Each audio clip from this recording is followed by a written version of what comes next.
my lips will utter you another love song. Forever I will worship the ground you walk on, oh Lila, my Lila.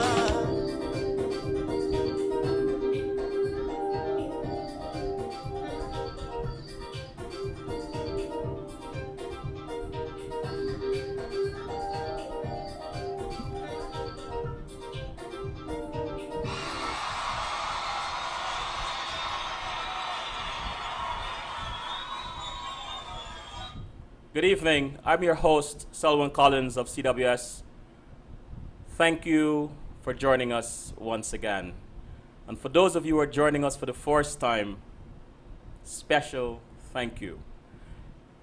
I can't emphasize enough how important it is for us to support each other.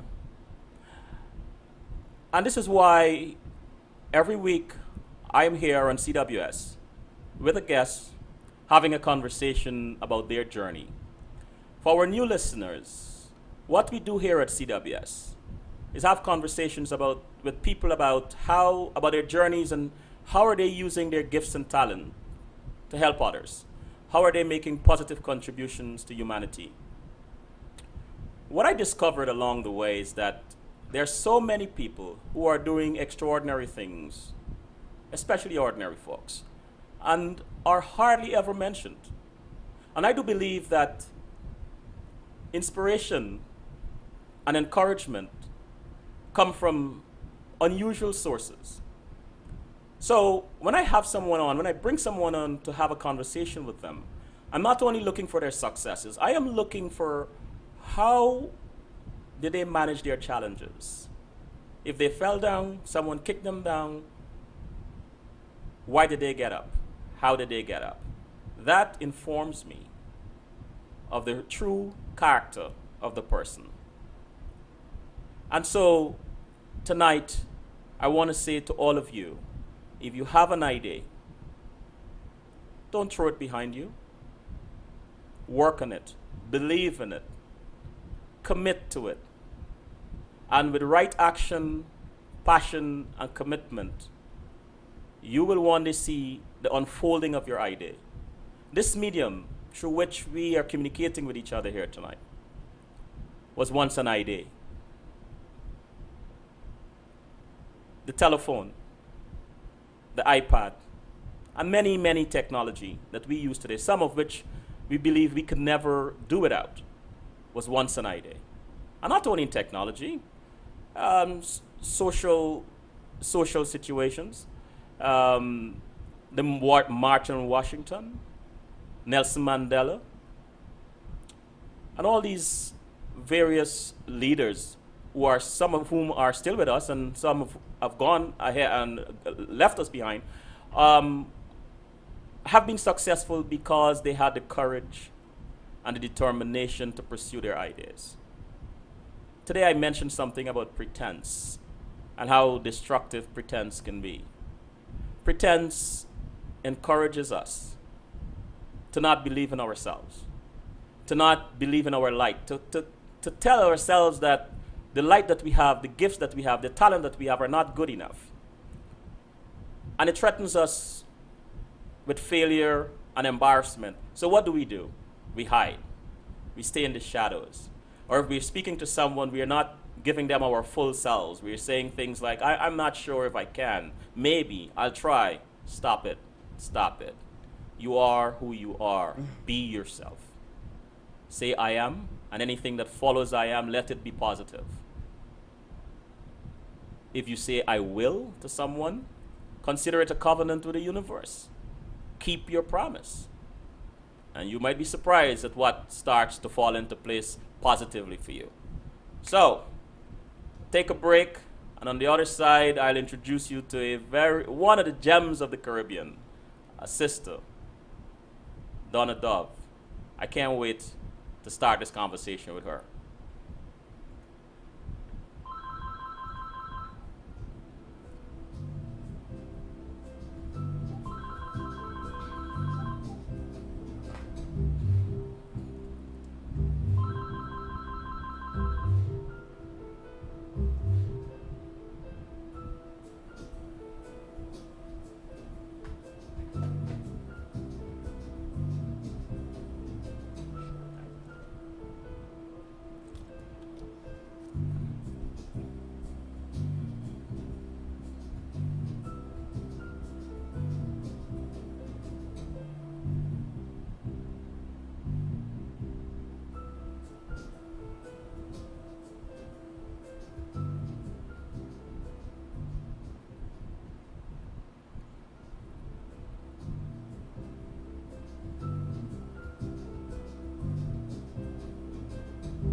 I am back. Good evening again. This is Selwyn Collins of CWS, Conversations with Selwyn.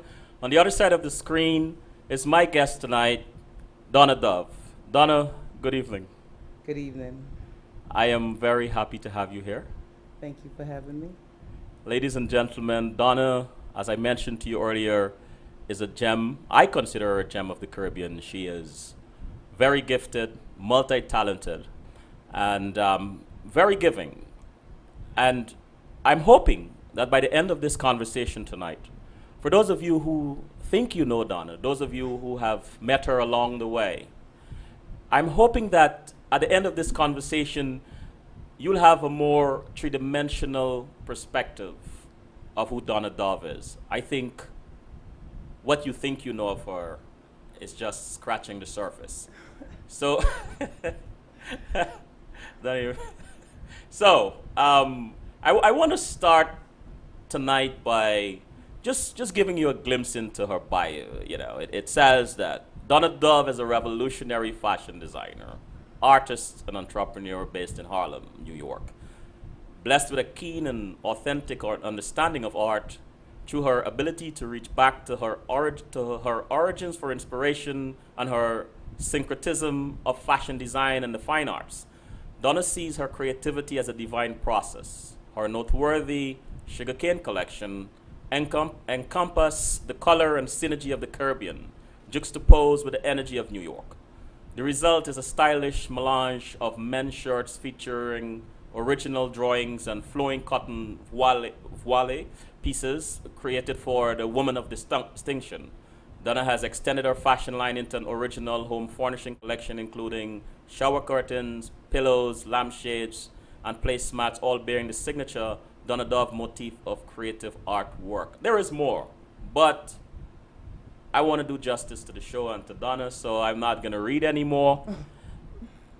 Donna, once again, good evening. Good evening. You are on.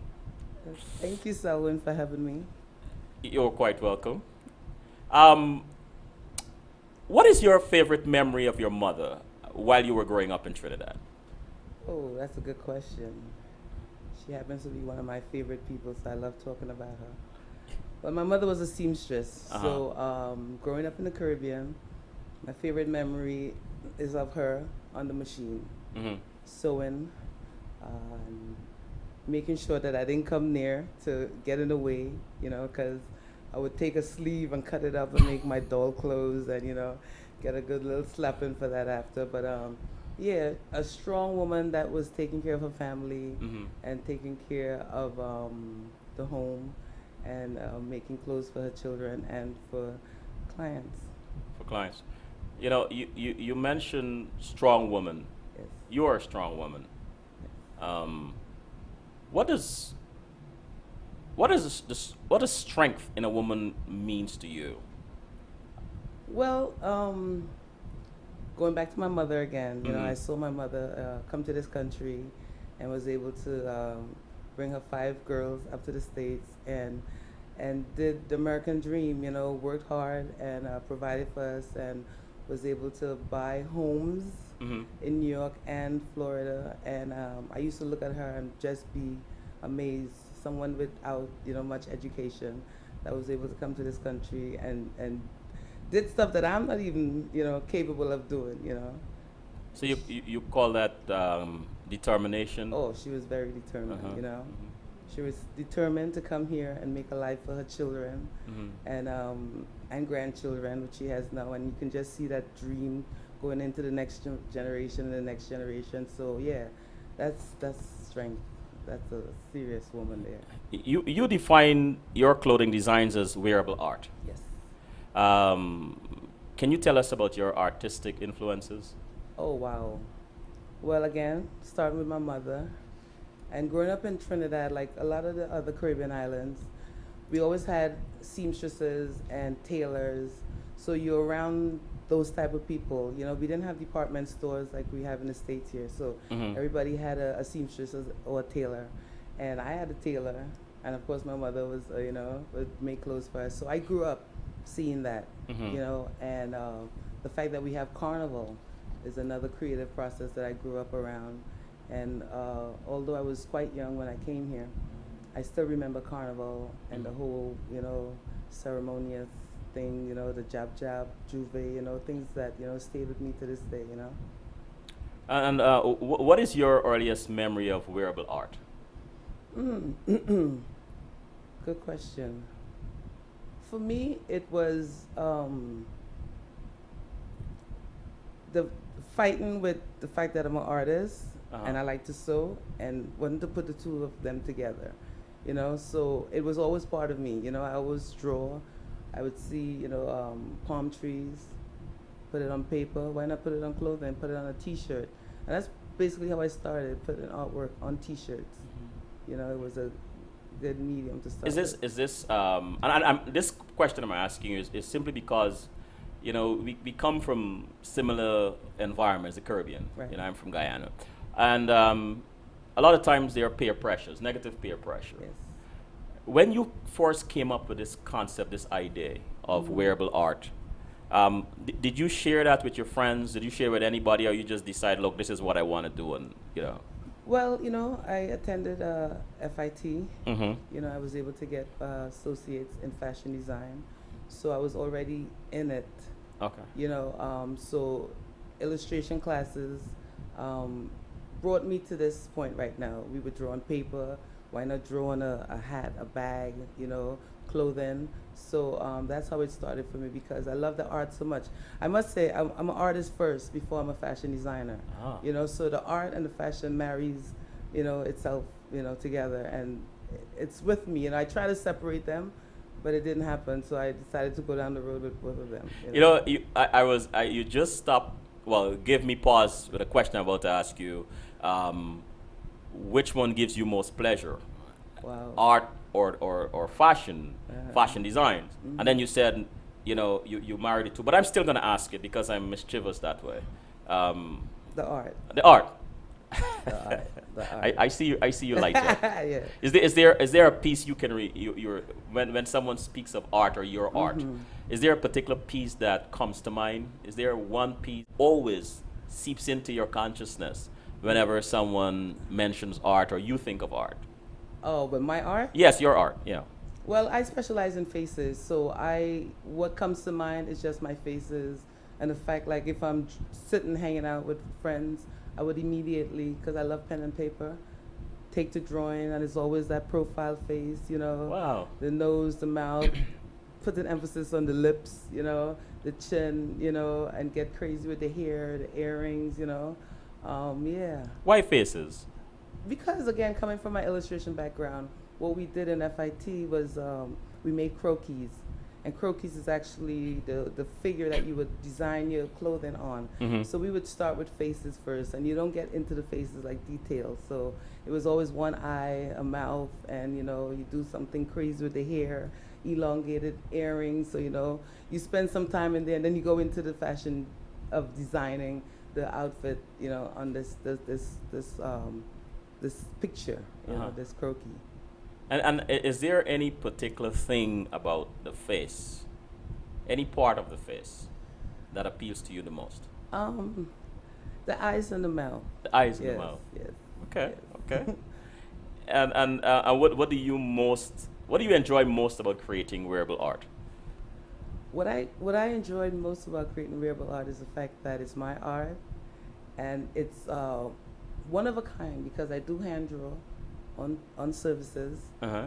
So I like the fact that I could create my own look and my own fashion. So when you see a Donna Dove fashion, it's one of a kind. You wouldn't see much people with it, Was that important along your journey? Was that important to you to have this identity, this uniqueness? Yes, because it's such a competitive industry. You have to stand out.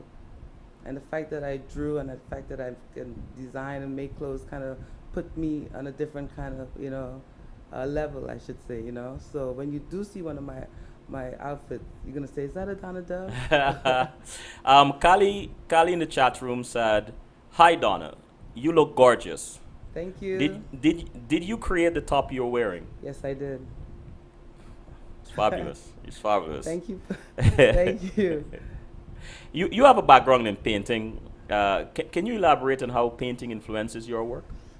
When you mean painting, what do you mean? Like painting, I mean, Well, first of all, my background with art is pen and ink. I specialize in pen and ink Pen, and okay. acrylic and plexiglass. Ah. I don't use brushes. I did when I was going to school, but I specialize in pen and ink. So Pen and ink. the pen on the paper, or a tube that I use with a nib that I can use as a pen, Uh-huh. which I draw. You know, the designs of my clothing is what I do. So it's a pen and ink line, linear type drawing Lines. lines. We had this conversation a few days ago about Yes. you and lines.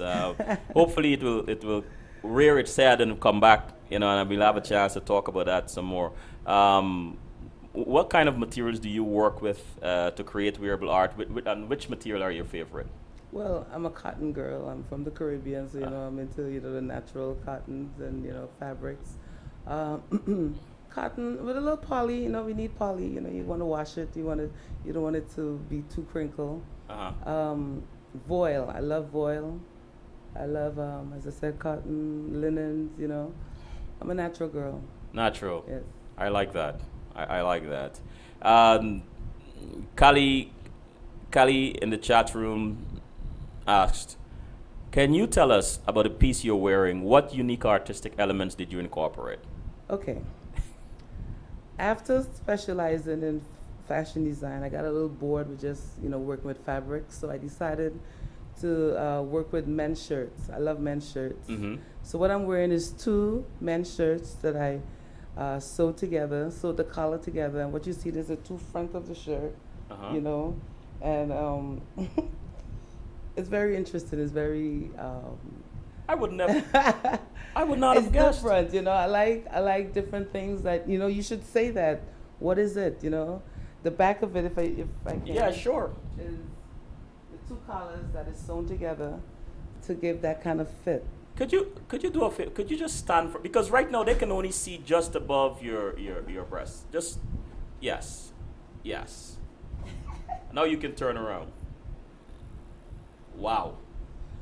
So it's a man's extra large shirt that I took and just made this, and strips of fabric just to add color. I would also put my art on the front. That's amazing. Thank you. Wow. So, do you listen to music when you're engaged in the creative process? I love music. I love to listen to music, and sometimes I love just silence. But when I do listen to music, I'm a reggae girl. Uh-huh. I like dub. Yes. Uh, Uh-huh. I like to work 2-3 in the morning. That's my time. Uh-huh. So the dub just kind of give me that rhythm that makes me Yes. just go through. It's not too crazy. It's just good. I like that. So, Kali said, wow, amazing design elements. Thank you, Callie. And so, who are other artists you admire? Artists in what? In what sense? In Fashion? fashion, yes. Oh wow. I'm very old school in the sense that when I was going to school, there was Terry Mugler, there was Willie Smith. Designers that are thinking out of the box, Uh-huh. that are doing something different, not just taking cloth and just making a skirt. Alexander McQueen, Vivienne Westwood. These are people that are truly artists, and they do art for wear. Mhm. So those are the designers that I really like to see their stuff. And what advice can you give to someone just starting out in their own artistic journey? As far as fashion or Yeah. art, Well, yeah, that's interesting. You know what? That's 2 questions. it is. Let's take art first. Okay, art. Well, art is, once you're an artist and you're a true artist, you go with your own vibration. Mhm. It's a gift given to us, and where you see fit to go with it, you go with it. It's your passion. If it's your passion. If it's your and Yeah. and design, fashion design. Well, I can say a lot on that because the fashion industry is a interesting industry, especially now. Mhm. What I have to say about fashion and young people getting into fashion, if it's your passion, go for it. If it's not your passion, don't go for it. If you just want to, have your name on a label or whatever, no, It's not for you. No, you have to love this industry. You have to be ready to go through blood, sweat, and tears. It's an industry that loves a certain, and I don't want to get into the politics of it, but for people of color, it's very tough. So, like myself, you do your own thing. You get into the business aspect of it. I like when young people tell me, "Oh, I'm going to school for merchandising," or something like that, because I know a designer, you can a lot of people can design, but can you sell your design? Do you know how to market your stuff? Do you know where to put it? Those type of things are important. An old friend of yours, one of my new friends, Walter Green. Yes. He was here and he said that the fashion industry is wide and vast, and there are many areas that you can get into. And he also alluded to the fact that it's not for everybody. No, it's not. Yeah. And Walter Green, wow, what? That's one of my favorite people. Yes, he's a fabulous writer. He's my publicist. He's your publicist. Yes, he's yes. my publicist. He seems to have that Yes. effect on all of us. He definitely knows the industry. I met Walter almost 10 years ago, and he has upped my ante. He has upped my business. Is that so? Yes. Took me to Guyana. Ah, Went to Guyana and fell in love with Guyana, and we did 2 fashion shows down there, 2008 and 2009. your work. My work. Yes. Congratulations. Thank you. Let's take a break.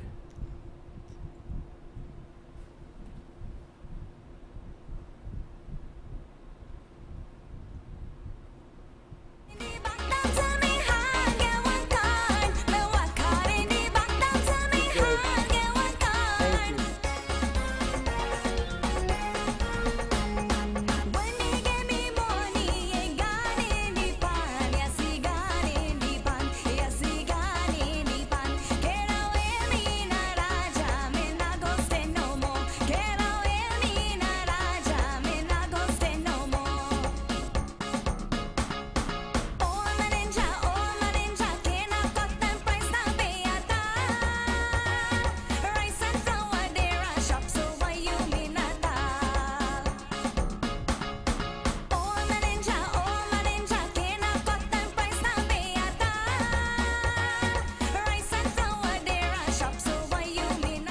This song is off the soundtrack from the film by my friend Mahadia Shivraj, Brown Sugar Too Bitter for Me. I recommend that all Guyanese go and see this show. I mean, you will laugh and you will cry. Yes, I said it, I did. Try to hide my tears in the theater. Anyway, लड़का लड़की शादी करो शादी करने वाला शादी करो लड़का लड़की शादी करो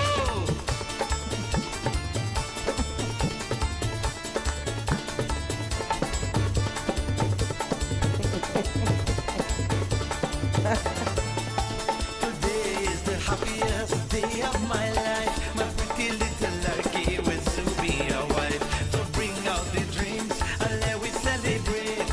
All we have to do now is set a wedding date. शादी करने वाला शादी करो लड़का लड़की शादी करो शादी करने वाला शादी करो लड़का लड़की शादी करो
We are back with the beautiful and talented Donna Dove. How are you holding up, my friend? Good, good. Wonderful, wonderful. Trinidad. Yes. You're a Trinidadian. Yes. With lots of Guyanese friends, as you said. Yes. And you love Guyanese I food. love Guyanese food. What does it mean to have a friend in the industry or friends in the industry who are from a different culture? What does that mean? Does it help you in any way? Does it enhance your work? Do you draw anything from it? What is that like? Well, you draw inspiration from everyone around you, and being in this industry, I mean, I'm around a lot of people. I'm around Caribbean, African, and a lot of Africans. I live in Harlem, so there's a lot of that African influence. You know, I have some friends who have a boutique called Bebe Noir. The husband is Guinean and the wife is from Mali. And they have a beautiful store on 8th Avenue. So that's where everybody hangs around. That's where I, sell, put my designs in their store and I sell my stuff there. The Caribbean is always there, like even living in Brooklyn, when I used to live in Brooklyn, you have the Trinidadians, you have the Guyanese, Grenadians, Panamanians, back in the days when we used to party, you would see everyone coming out looking their best, and we talking about dressing, because everybody have their tailor, Right. So that fashion's happening, with me happening in Brooklyn, with the different, groups of people from the different islands. So yeah, the influence is crazy. Good. It's nice, beautiful. I'm going to go to the chat room. Jen said, asked, what kind of woman and man do you design for?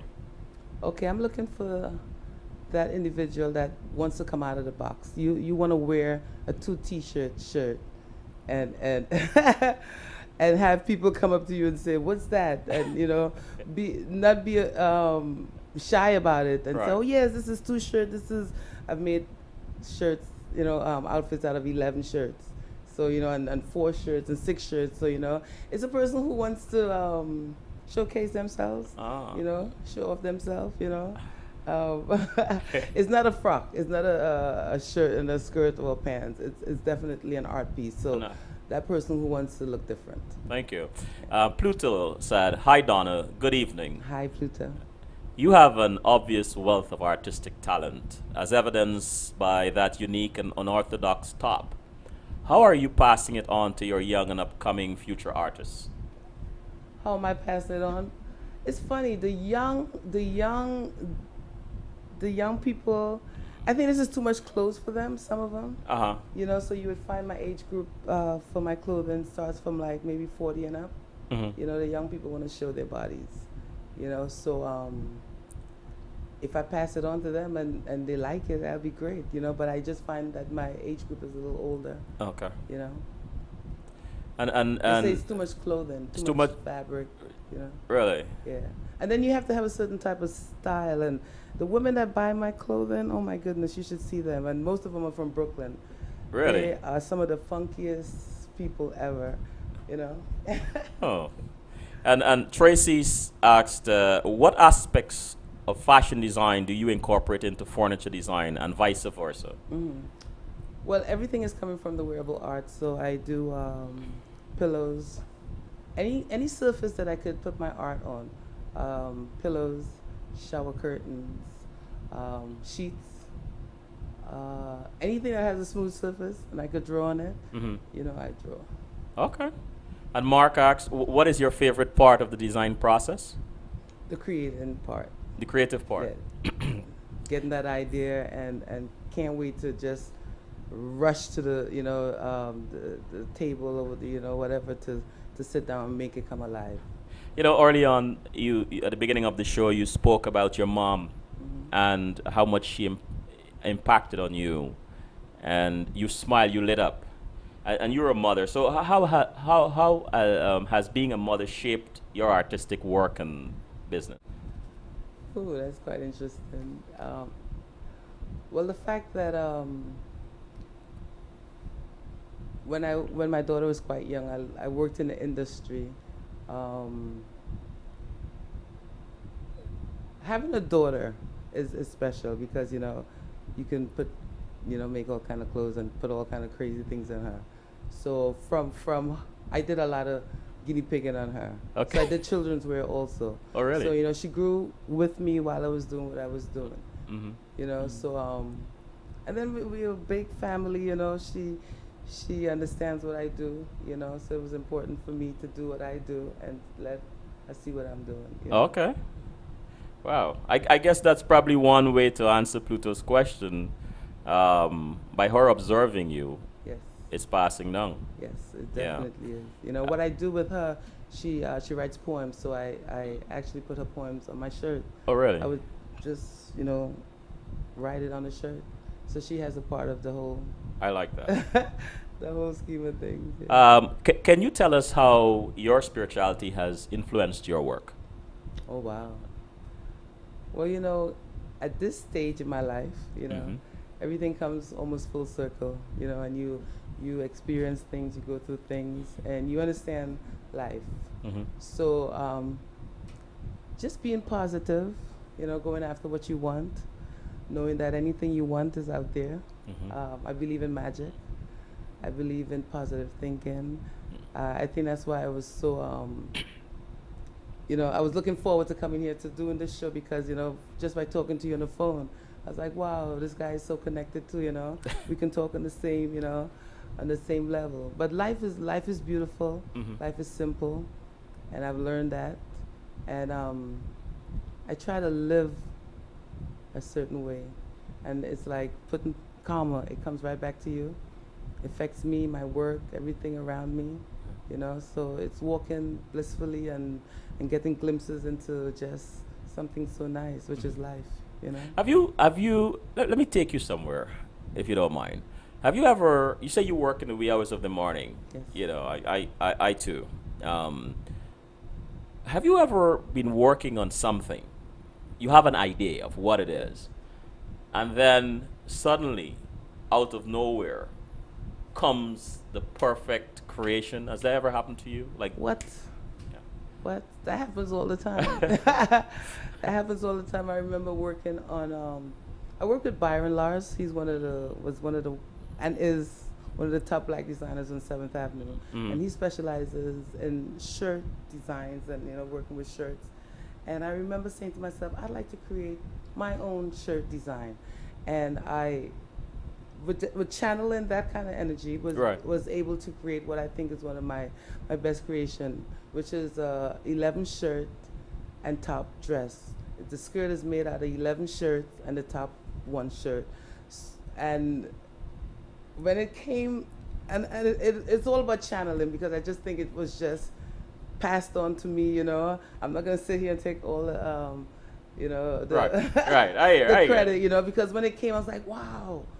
What is this, But I'm seeking, I'm looking, I want something different, I don't want my as we talked about my design to look like everybody else's design. It has to be distinct, and that's what happened with just channeling.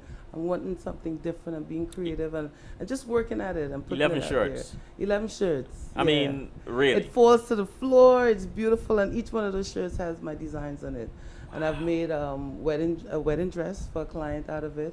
I showed that in Guyana in 2009, I think. Is there anywhere people can see this? Oh, yes. You can, of course, DonnaDove.com. DonnaDove.com. Yes, Okay. and Facebook at Donna Dove. Come and check me out. All in right. Harlem. Do you have a mentor in your artistic process? I have a lot of mentors. You do? Yes. What is that like? To have a mentor? Yeah. Well, I'm always learning. Mm-hmm. I'm always looking to people, places, and things to take me to that next level. Mm-hmm. I'm humble enough to, listen. You can become one of my mentors. Oh gosh! Oh wow! Oh, that's an honor. Wow! You'll be my mentor. Oh. Let's talk a little bit about mentorship because I'm really tuned to Pluto's question about passing things down and passing things on, and so often we see pieces of art, Right. and usually by someone who has gone through the process of getting, and gotten there where they've kind of fine-tuned their art. But continuity is such an important thing, right? And so when I think of mentorship, I'm thinking of continuity of someone or someone's, and it's a two-way street too, because the mentee sometimes can, influence or advise the mentor. But when your mentor or one of your mentors talk to you or advises you, what is that like? How important is that to you as a creative person? It's funny you should ask me this question, because just recently I was talking to Brenda Bunsenbay, and Brenda Bunsenbay is one of Brooklyn's like top designer, and she's been out there for a very, very long time. And I create stuff for her store, and I went to her store, and she was just, as an elder also, she was just giving me, background. As much as I worked in the industry for years, it was good to sit down and listen to what she's saying. And I came out of this store like, wow, she see that I have this talent, and she wants me to protect it. So she was giving me feedbacks as to how I should place it, where I should place it, because you don't want, anything can be taken away, nothing is like sacred in the sense that, this is mine, Right. But she was more or less just telling me how to nurture it and how to keep it and how to, have it have longevity, So I walked out of that store and I was like, wow, thank you so much, because I got to understand more of what I'm doing, and how I should care for it. So someone like Brenda Bunsenbay, just recently just took me to that next level. Then you have Walter Green, who's filled with just, great advice and, mentoring and, constantly, because that's my friend. I talk to him almost every day, about the industry, because he's right up there, up front. He knows all the names, all the people. So, when I do shows, he even to do things like this, what to say, what people want to hear, because he's a writer also, So I do really, really love the fact that I have people like them in my life, because, it takes me, higher and higher. Wonderful. I'm glad you said that, because I want the audience to know that this whole show is organic. There was you didn't get no copy of questions. You don't know what I'm going to ask you. Yes. It's just organic, and I love this process because it exposes and protects at the same time. Yes. Right? You're free to say what you want. I'm free to ask you what I want, and there's that fluidity, Right. right? And unknown, and I like that. I like that. Right, I like that. Karen in the chat room said, "Hold up, Donna. You'll become each other's. You will become each other's mentor, and he will become your muse of sorts too." Okay, Karen. You have been the curator of 2 wearable art showcases in New York City, Apollo Theater in Harlem, New York, and PCOG Gallery, New York. How did those opportunities come about? Okay, the first one was the PCOG Gallery. Paula Coleman, the director of the gallery, asked me casually one day, would you like to do something for Fashion Week? And I was like, yeah. So we decided to get designers, what I call underground designers, to give me one wearable art outfit.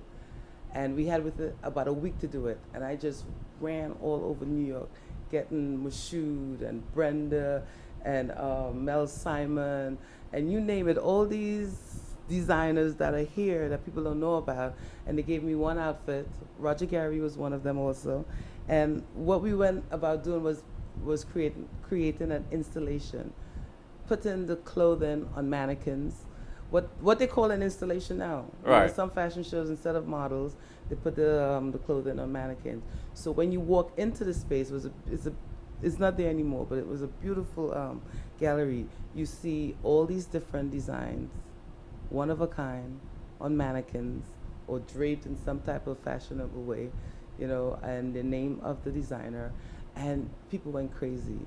The second one was at the Apollo Theater, and that was great too. It was in the lobby way, and again I got more designers to give me, stuff that looks different, and people was able. There was a big fashion show being held inside, so when they walked through the lobby, they was able to see these great designs, and You know, I'm sitting here enthralled by what you're saying, and what comes to mind is the importance of two things: communication and relationship. Hmm.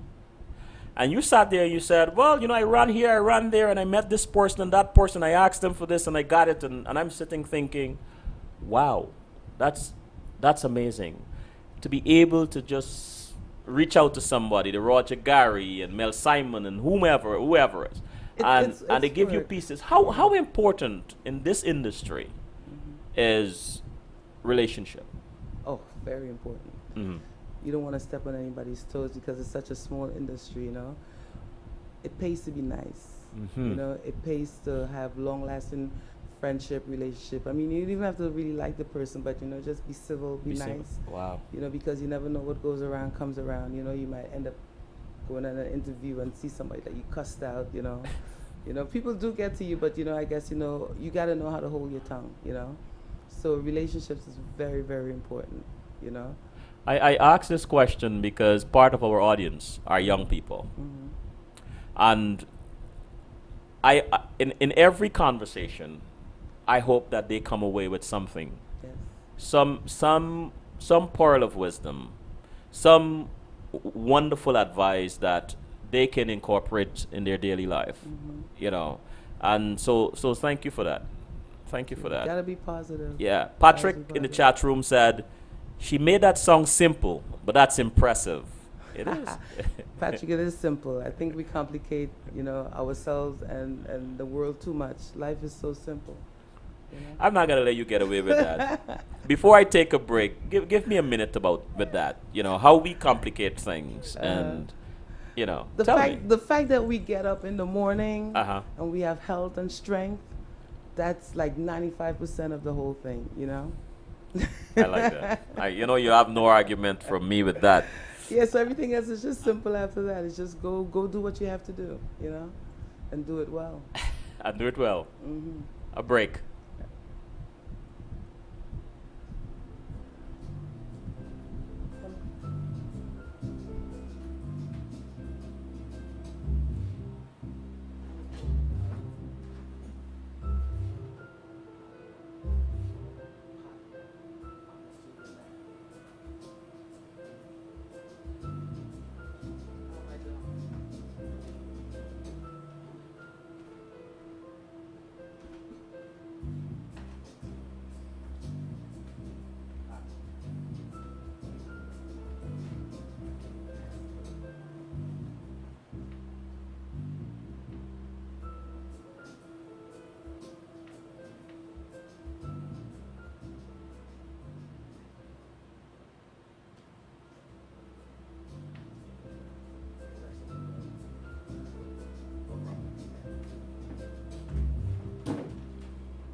Shawers of love, what must be, it's our destiny.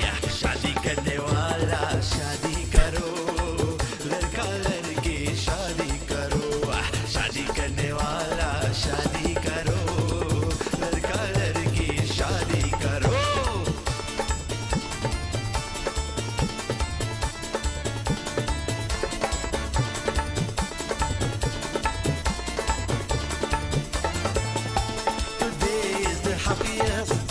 my life, my pretty little Larky will soon be a wife. So bring out the drinks and let we celebrate. All we have to do now is set a wedding date. Shadi karne wala, shadi karo.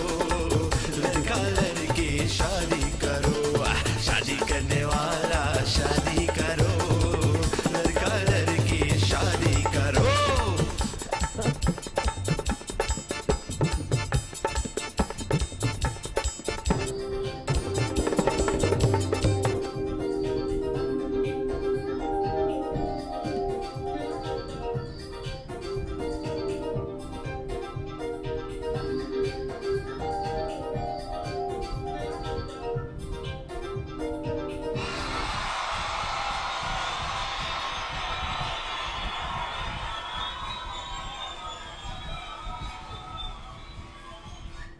We are back. Selwyn Collins, your host, and my guest is the beautiful, gifted, and very talented Donna Dove. And yes, I was dancing during the break. You can't hear those kinds of music and not dance. And for those of you who think I cannot dance, and I know exactly who I'm speaking to, yes, I did a good job. Anyway, Donna, how are you holding up? Good, good. I'm enjoying this. Wonderful. Before I go to the chat room, because I see some questions in there, I want to ask you, what are some of the other things you're involved in? And the reason I'm asking you this, I remember when I was trying to get you to come on the show several weeks ago, and Walter said you were busy. You know, we keep calling this guy's name to anyway. Walter Green. Yes, you know that you're busy. You're working on some pagua, and then he quickly said, you know, it's not the red thing pagua. You have to talk to Don about it. So now I have you here in the studio.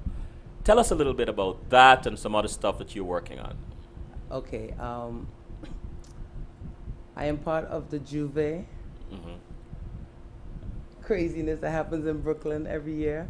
I am two other of my friends and myself is part of a group called Pagua. We bring out a Juve band every year. This is our 6th year, and what it really is Juve, and we have taken Pagua. You know, it's a little kind of risque. You know, the whole concept of Pagua. You know, renewal, springtime. Come wearing white, and you get color, a beer thrown on you. Yes, it is about color, you know. So what I do. Did you say a beer? A beer. That's the paint that they throw on you. Okay. Yeah. So you come wearing white clothes, and I'm the designer, and I create these fabulous fashions. It's fashion masks. It's women dressed up with their makeup and everything, and they get paint thrown on them at the end of the day. Are men allowed? Oh yeah, it's Juve, so Okay. it's everybody. Everybody, right, It's right. old mass, you know. We bring everything in, like jab, you know, the devil, bat, and we have a great time. So I'm working on this year, which is our 6th year. The name of the band this year is going to be called Blue York. What is it? Blue York. Blue York. Yeah. Why? We come in blue. Okay. Everybody in the band is going to be wearing blue, and colors of orange and yellow and pink is going to be thrown. And where does the audience get more information about this? Okay, pagua.com, PAGWAH.com. PAGWAH.com. Okay. And we're based in Brooklyn. We have a yard right on Veronica Place. It's called Volume 2. We're going to have our lunch soon. I'd like to give more information on that. You'll find more information on that on pagua.com. Pagua, PAGWAH.com. Yeah, so it's one of the biggest Juve band. You know, we have fun. We have we have great music, you know, great costumes, you know. You guys should come out and check us out. Be part of the band. Okay. So, you know, I must be obedient to the chat room. Zoe said, asked, how long does it take you to construct one of your garments? Well, there's a lot of different things happening. Like the garment that I'm wearing is 2 shirts that was sewn together and the strips placed on. I sew very fast. I do things very fast. It doesn't take long. Now, the other type of clothing takes a little longer because I actually draw on them. so that will take a little while. But Oh. it's fast. I'm very fast because I love what I'm doing. Karen said, I agree with her about the simplicity of life. Life is really about our relationships and communication, so you are right on the money. Yes. And Jan asked, what matters to you most as a designer? That I am putting out good stuff, good clothing that people would wear for years to come, Mhm. and clothing that stands out, clothing that makes sense. Clothing that makes sense. Yeah. You know, before I ask the next question in the chat room, I have a question here about, these Google glasses. There's a whole movement towards wearable technology. Right. So what is the appeal of wearable technology to you? Wow, that's interesting. I love that. Oh, really? I mean, like I could design something with words, just like what you call it, like a billboard. You just see, like my daughter's poems going across, Yes. your chest, or some kind of, Oh, that'd be nice. infrared kind of thing. That would really oh be my nice. goodness, and it's so interactive. You can have conversation. I'm looking forward to that. I like to be part of that too. Mm. You know. And Karen said, oh, Lado, Juve up my alley. Yes, Karen. Where is this? Tell me, please. And Jan posted the address. Pagua. No, .com. no. It's P8. PhD. It's PHG. WAH. WAH. Let me. Yes, Pagua. I hope you guys get that. Jan. Is Pagua spelled the way we want it to spell? Jan misspelled. So let me spell it. It's PAGWAH.com. Right. Oh my gosh! I'm on this iPad and it gives me a totally different word. PAG. Wow. WAH.com. Okay, there you go. We located in Brooklyn. Soon we're gonna launch the band, and every Friday we're gonna have a Friday night party at Volume 2. Every Veronica Friday. Place. When it starts. The end of this month. All the information will be on the website pagua.com. All are invited. All are invited, and please come and tell me, if you're from, the show. That would be nice to know. Yeah, that would be nice. Audience, just let her know that you've heard about it on CWS, and so you graduated from Fashion Institute of Technology, where you studied fashion design with a specialty in sportswear. How does the sportswear element fit into your design work? Well, sportswear, in a sense of swimsuits, Mm-hmm. which I'm thinking of doing because I'd love to move back to the Caribbean. So definitely a swimwear line, tennis wear. Really? I did that also. Active sportswear is very, very hot right now. Everybody's wearing, active sportswear stuff. You go into the park and you jog and you see, women in just funky tights and nice little fitted tops. So I want to ask you a question about the creative process. It's 2:00 in the morning. It's quiet. Well, except for the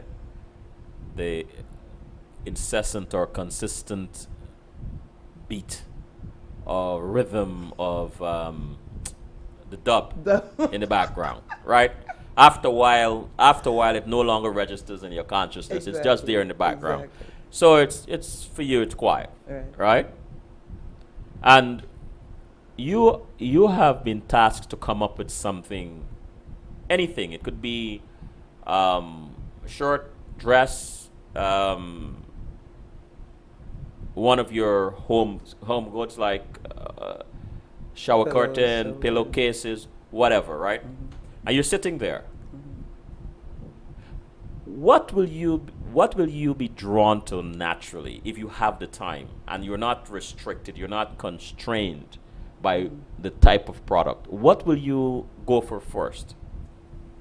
Oh, that's a serious question. What would I go for first?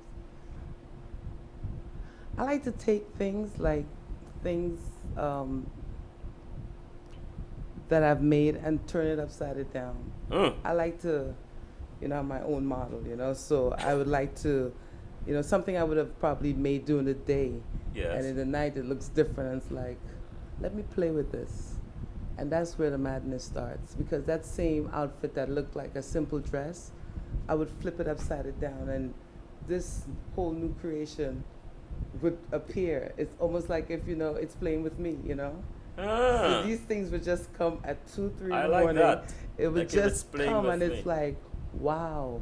And then if I put, my artwork on it, I can't wait to get up in the morning to see what was transpired, because it was like, it's like you in this kind of. So you're in a state. I mean, let's go there. Let's go. Let's be adventurous tonight on the show. You're in a state or in a space where you're not interrupting the flow. You're not interrogating the creativity. You're just flowing. Right. And then when you wake up in the morning, Oh my goodness. you're amazed. It's like, I'm amazed. I'm excited to get up to see what transpired, because it's different. In the creative arena, we hear words like, and we use words like different, madness, crazy, ridiculous. And I have to say, to me, all those words are pretense words, because creative people, tend to I'm not sure, you might call it mad, or you might call it crazy and so on. But what is it like when, I don't know if you're the right person to ask this question based on your work, but I'm going to ask it. What is it like when you are free, when you feel free, and you create something, and you don't have an adjective to describe it, but you are intrigued by it, you're enthralled by it? What does that feel like to you? I get excited. Like if I get this idea and I'm about to put it together, I would even probably, trip, because I'm trying to get to whatever material or whatever situation that would transform this or transpire this idea. So I'm like a kid, and I can't wait to see what it looks like. If a model, and I have a lot of models that come by, if a model happened to come by, I had this one young lady that's lived with me for a while from South Sudan. She's a model, and she would be always like, oh my God, because I'm constantly calling her, try this on, because I have to see it on, because it came here, and now I want to see it on a mannequin, on a model. So it's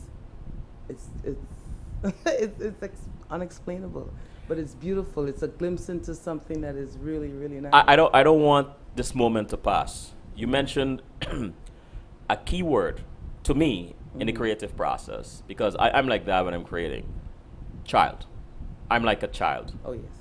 Let's spend some time on that, Yes. right? I like when my inner child is free, Oh yeah. just most of the time. I don't restrict it, No. or I should say him. I don't put constraints. I don't filter. I just let it Let it flow. flow, let it be. For the young designers out there and artists who might be struggling with that aspect of themselves, people calling them, oh, you're childish, or you're this, you're that. Tell them, or tell us, how important is allowing your child or your inner child to be free in the creative process? Well, first of all, I care about me, how I look, what I put on. I used to wear all these crazy colors. Lived in the North Bronx, the last stop on the number 5 train. Have to travel all the way down to FIT. Was laughed at, but I knew I had style, and I liked what I was wearing until I got to the school and everybody looked like me, So you got to have a sense of your own style, and don't give a damn about anybody, what they say, because that again is your creativity building itself. You know, I love to laugh. You know, children love to laugh. I love to talk to people. You know, so if you're not that type of person, that's cool. But for me, that works because I could do and become anything I want because I'm not afraid. You know, I love children. I love to skip. I still skip. Wow. Wow. I still do a lot of things that just makes you feel young. And if you wanna capture this creative vibration that we have going on, you have to, you know, don't be stoic and don't be static with what you have, you know. Go with the flow, relax. It's art and it's free flowing, you know, don't put any constraints to it, you know. I wasn't given that when I was growing up. My parents just allowed me to do where the art was concerned, you know. They just knew I loved to draw.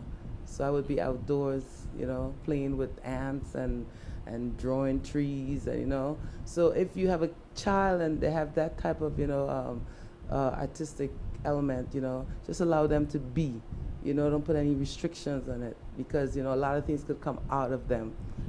They have to be comfortable with what they're doing. Just let them be, yeah. I like that. I like that. A break. Let's take a break. This conversation is wonderful. That Walter was right.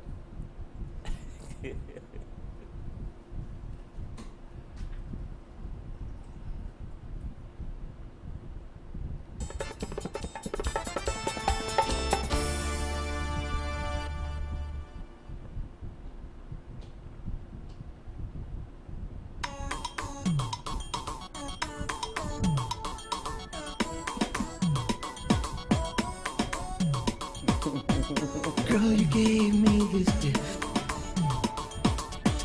Show me love and what I miss. You drive me crazy with your smile.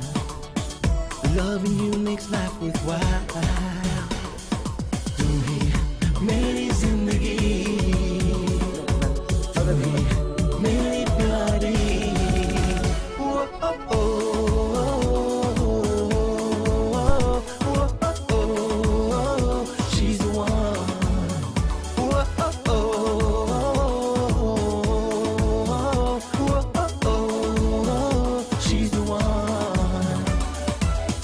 Of your hands, racing shivers down my spine. Baby, I love you so. I promise not to let you go. You are my sunshine on a rainy day, like a rainbow and skies are gray, like the moon and stars that shine so bright. With you, baby, everything's so right. Whoa, oh, oh.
And we are back. The beautiful and talented Donna Dove. Donna, in the chat room, Karen said, I love this woman's playfulness. Many lose it and become so tense and lose the sense of fun, joy, and sweetness of life. Wow, thank you, And, Karen. and Pluto asked, are you in touch with other wearable art designers? And if so, is there any collaboration? I have a lot of wearable art designers around me, and a lot of them are in Brooklyn. And Simply Greta is one of them. Who's that? Simply Greta, that's Mhm. another designer. You got Mashoud, you know, Brenda Bunsen Bay, like I mentioned before. Yes, I just went to BAM, the festival downtown, Mm-hmm. and everybody was out there, and it was such a beautiful, beautiful show, you know, where you see women walking the streets with beautiful wearable art and textiles and styles and, you know, that natural Afrocentric kind of, you know, vibration, you know, it was nice. Well, how does that, when you see that and knowing that you're in this industry, what goes through your mind? How does that make you feel? Wow, like this show BAM is just for a weekend. I wish this show could be like a place or a situation where it can always be like that, because there's so many talented designers out there, and we don't get a chance to, you know, showcase our stuff. So we need to see more of them. We need to see them in the stores. We need to see them being worn on celebrities and, you know, the likes of stuff like that. Hmm. Tony asks, is there any symbolism behind your drawings on your clothing designs? Tony, I started off with faces, and the faces takes me into it, just different realms, and it's a flowing kind of thing. I just put the pen to the paper or the tube of paint to the fabric, Mhm. and it just takes me, you know. Of course, I like, you know, certain shapes, and I've done certain designs throughout the year, but it's a flowing kind of technique. I don't really know what I'm doing Right. when I put my pen or the tube of paint down. It just takes me, and it's very linear, it's very flowing, it's very circular, infinity, spiraling into all kind of things, you know. It's just a beautiful gift, you know. When do you know, or how do you know it's done? Like, you know. Oh my God, you should hear my friends. It's never done. I'm always wanting to go back and add, you know, because it talks to me in the sense that, you know, put something over here, you know, draw something over here, you know, and it's never done. Well, what is your most appealing piece or line art you've done? That dress I was telling you about. Uh-huh. That's one of my The I one would with think 11 my shirts? masterpiece, yes. Really? And I showed it in Trinidad and Guyana. You know, it symbolizes everything that I do: the faces, the shapes, the circles, the squares, the infinities. You know, going into infinity kind of thing. Leaves. I'm very much into foliate stuff. So, you know, you would say leaves in there, and I love black and white. So you see this clean, linear black and white. You know, so that piece is one of my favorite pieces. Mm. And Pluto said, bingo, she's just defined the symbolism for Tony. You know, I've seen some of your artwork, and the best way they pull me in. It's intriguing. The lines and the different way they challenge each other, and then they work together to create something that plays with your imagination. Do you expect, or have you had different people seen different things in something that you create, especially if you intend it to be a particular piece or a particular thing, and others around you are seeing something totally different? Does that happen? And when it happens, how does that make you feel? Good question, Selwyn. I feel like if I'm the conduit for this art, Uh-huh. I'm merely the vessel that, because people see so much in my art and explain it to me. Like this one woman explained everything that I did, and I just watched her in amazement Wow. because she broke everything down for me. Mm-hmm. Of course I know I like the shapes, and and I know it's a feeling that I get when I do this thing, but a lot of people would explain to me what they see, and it's always exciting because it's different, you know. So as I said, I feel like if I'm channeled, and I put it down on the surface, and what people see is always exciting for me. I like that. Yeah. I like that. Are your wearable art washable? Yes. Oh. The wearable art can be thrown in the machine, and it's water based. Okay. Yes, it's washable, dry cleanable, washable. So, what does the sugarcane collection theme mean to you, and how did you translate that into the fashion designs you created? Well, sugarcane came to me because an artist by the name of Stuart McLean, who is based in Atlanta, introduced me to tulip slick paint. To what? Tulip is a paint that comes in a bottle, and it has a little nib. Mhm. So again, it has that point that I can work with, and it was like, wow, this is nice. So you have paint coming through a little tube, a little nib, and I can put it on glass. I can put it on any surface, and I went crazy with it. So the sugarcane collection came about when I used all these different colors on glass. And it was sweet, like sugar cane, And I also drew a sugar cane field, green with a big sun. So that's one of my things that I do. So that's how that came about, that whole sugar cane collection. So did the name came before the art, or the art and then the art influenced the name? Probably both. Okay. Pluto said art has a way of speaking for itself. Yes. And Patrick said, beautifully said. Thank you. And so I asked, how does a Donna Dove creation stand out from other similar types of wearable art? Well, again, I'm using shirts as fabric. Mm-hmm. So I'm using this shirt that I'm wearing right now could be worn 3 different ways. It could be worn as a harem pants. A pants? Yes. It could be worn as a 2-shirt top like I'm wearing. It could be worn as a dress. So you walking around with something that is artful wear. It's As a art. pants? As a pants, a harem pants. You push your foot through the 2 sleeves, you pull it up. You got to come to the studio for that one. I will come. I will come. For those who joined us late, can you stand up again and give our audience a glimpse of this masterpiece? I'm wearing my 2-shirt top, which is made out of 2 men's shirts that is stitched together by the collar. Wow. Shows the butt if you guys want to show that. If you don't want to show it, you can button it up and hide yourself. It's very comfortable. It's versatile. It's very flowing.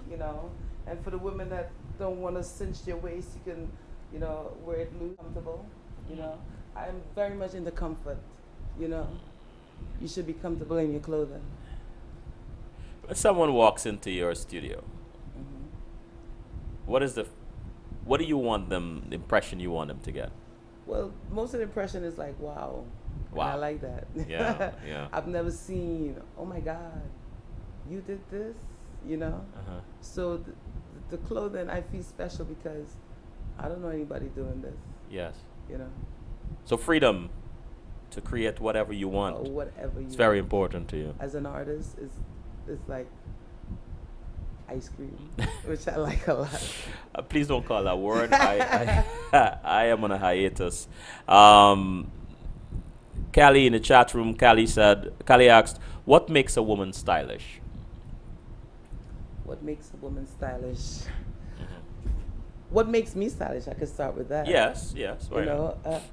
It's definitely an attitude, Callie. It's like I walk out of my house and my head is not up in the air in a nasty way, but Right. I feel like what I'm wearing is special. I'm special, and I can strut my stuff and feel comfortable in what I'm wearing and make style. As we truly say, you can make style. But just, like show your design, your clothing, Yeah. you show off your body, because that's all part of it, you know. Early in the conversation, you said someone asked what kind of man and woman you design for, and you said they have to have courage, and they have to believe Oh in yeah, you gotta, themselves. because people are gonna be asking you questions. I have a client that went to Trinidad, and she went to this party, and she had on a two-shirt dress, and she said the woman was coming up to her and said, "Excuse me, blah blah blah blah blah blah blah blah blah." So she felt special, and I felt special that she felt special. Who do you like designing for most?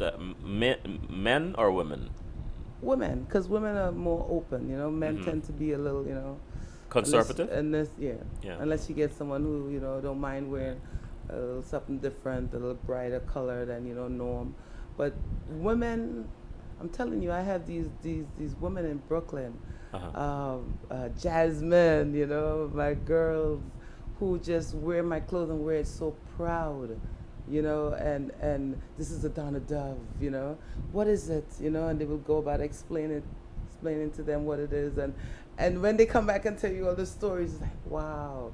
Rosma, I remember my friend Rosma wore a two-shirt top with a black, I have this slim skirt, and she went to the same BAM thing, and she's like, oh my God, Donna, everybody was just coming up to me. It's like, so I get my vibes off of them, They walk like wearable art. You live uptown, Yes. and you speak so much about Brooklyn, and you light up when you talk about Brooklyn and the Brooklyn women. Yeah. What does Brooklyn truly mean to you? What happens in Brooklyn? Wow. Well, when we first came to this country, we moved to Greenwich, Connecticut, and it was very quiet there. So all roads was heading to Brooklyn. And my mother would always say, Brooklyn would always be there, Brooklyn was exciting. All the parties was there, all the cute guys was there. All the fashionable people was there. And they were Caribbean, and they were, dressed different and, colorful, and the parties would be nice, and, so Brooklyn always had that energy, and the roti, of course, And the road. and the roti, of course. So Brooklyn had that for me, and even now, you go downtown, you see just,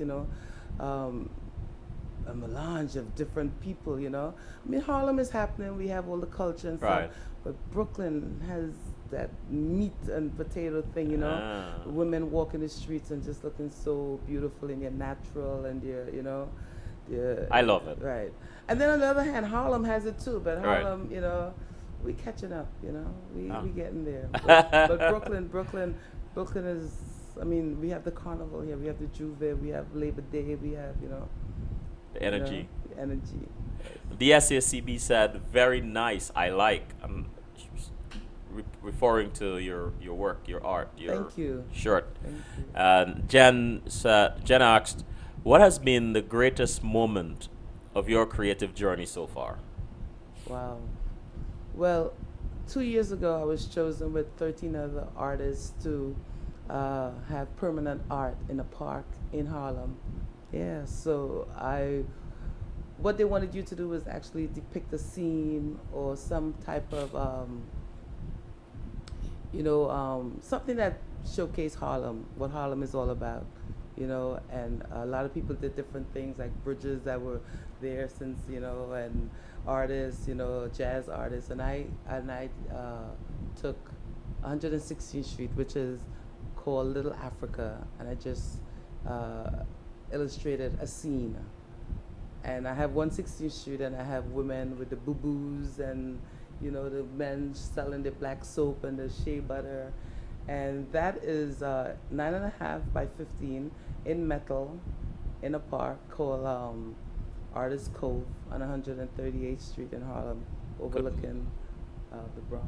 Congratulations. Thank That's you. beautiful. Thank you. Oh my gosh. Thank you. So I think I could leave New York now saying that I've left something. You've left. out there. um, so, what do you enjoy most about the Caribbean artists community? What I enjoy most about the Caribbean artist community here and in New York and in the islands is the fact that these people are multi-talented, man. We go to the Caribbean and we look at these young up and coming designers and we're so impressed, from tie-dye to wearable art, like what I do, and you just see a great future. Fashion in the Caribbean is no joke. Huh. I wish fashion here was as interesting as it is there. Really? Yeah, we have Fashion Week in Guyana, Mm-hmm. in Trinidad and Tobago, in St. Kitts. It's happening in the Caribbean. It's happening in the Caribbean. That's amazing. So, how do you define your own personal style?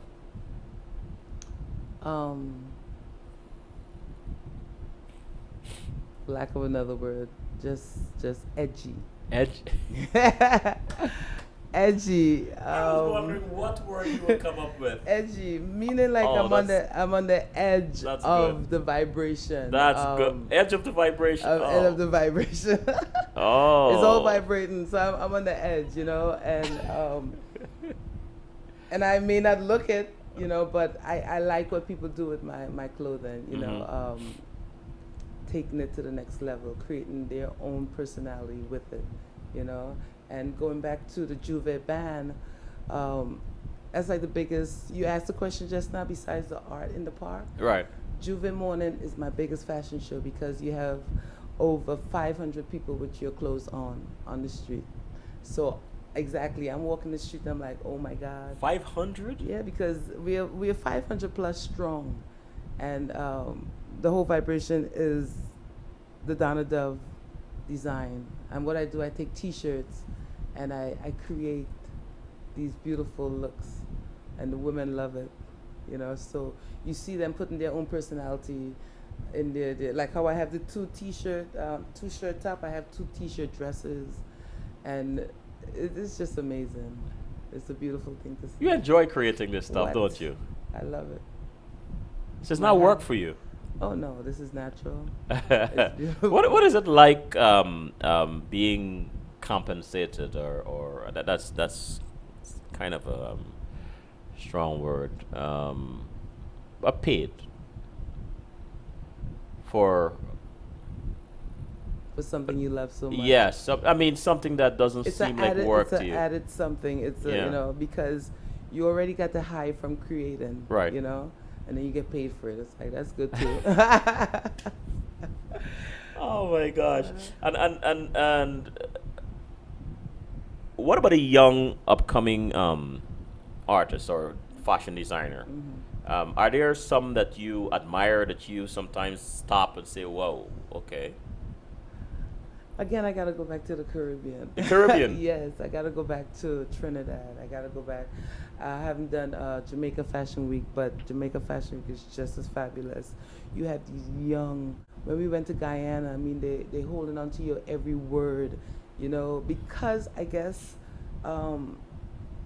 these places don't have all the materials that we have here. Like I could go down on 39th Street and I can get any material I want at $5, and I'm trying to get them down to cheaper and whatever. You go to the Caribbean and you have these prices that are crazy, and these designers take what they have and they create these beautiful garments out of nothing. We have what's her name from St. Lucia, Queen Esther. She takes tree bark and she does things. Young person. They take bamboo and and it's so beautiful. And the sad thing is that you hardly hear about these people or know Oh my about goodness! Let me tell you something. And it is happening. If the Caribbean was to showcase like how we have Fashion Week here, if it was done well, and all the stupidness that go along with these things, get thrown at the side, You'd be surprised. It would be like the next San Tropez. That would be the place everybody's going to. You know, we have mailing, we have Claudia Pegas, the cloth. These are designers that are kicking ass in Wow. the Caribbean, you know, with beautiful designs, you know. And the young people, they're so current, they're so now. And you gotta understand, it's not just America they're looking at, it's Europe, It's Europe. you know. So when you see their designs, they're so far ahead of even stuff that you see in New York. Oh yeah. What is the one article of clothing you cannot live without? Jeans. Jeans. Jeans and a t-shirt, and usually a All right. t-shirt that I've designed. I have just, I mean, time. You see, the thing about this time, I say this every week. An hour and a half seems like a long time, but when you're having fun, Yes. it just flies like that. Pluto said, have you found Westerners, Europeans showing interest in your work beyond the, oh, that's pretty? Oh yes. I'm also a hat designer. I do saw fabric hats, and back in the day, I would make these hats. And hats is something you have to have a attitude, you know. And I would find that the white girls were loving the crazy, you know, put it up here, put it down here kind of thing, you know. So yeah, they love this thing. They love it because again, it's different, you know, and you can be creative and make it, you know, your own. What turns you on in your field? What turns me on? Mm-hmm. Colors, fabric. From that end, Uh-huh. a fashion show with just like going back again to the Caribbean. You know, you go to these shows and you see all these clothes backstage, and you're like, "Wow, I am so happy to be part of this." Uh-huh. You know, Uh-huh. circle. You know, of creation. Yes, What do you consider a good day? a good day. Mm-hmm. Every day is a good day. Every day is a man. good You day. get up, getting back to that, you know, you getting up. Every day is a good day, whether it's raining, Mhm. snowing. You know, every day is a good day once I can get up and see the sun. And so, what makes you laugh out loud? Oh my God, silly things. Going back to that whole childlike thing, silly things. You know, I love comedy. I love funny people. I love Mhm. people that laugh at themselves. Yeah. You know, Yeah. like I do.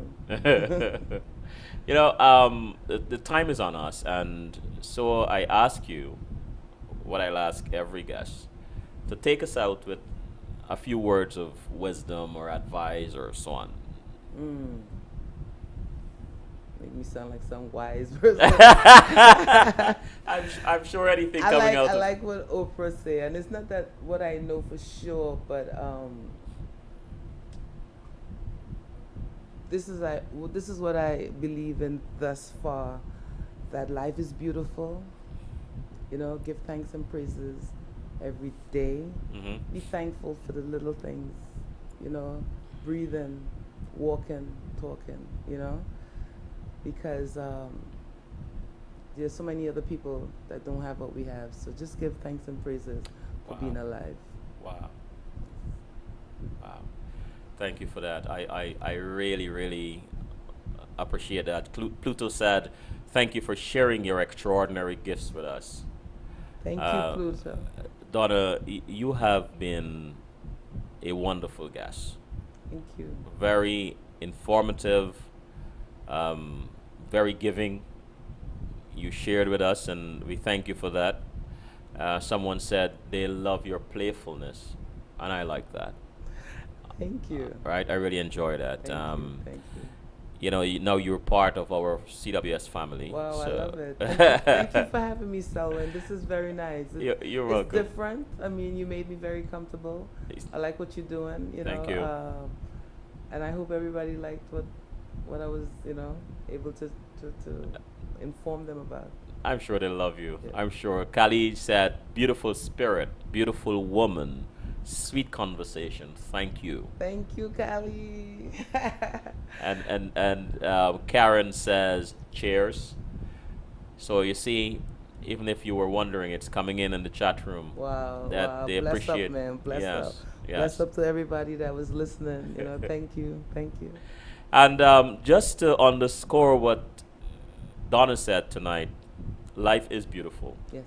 You know, it's wonderful to wake up in the morning and to take a breath and to be aware that you're breathing. Yes. And so, whatever challenges you have, whatever problems are plaguing you, just be.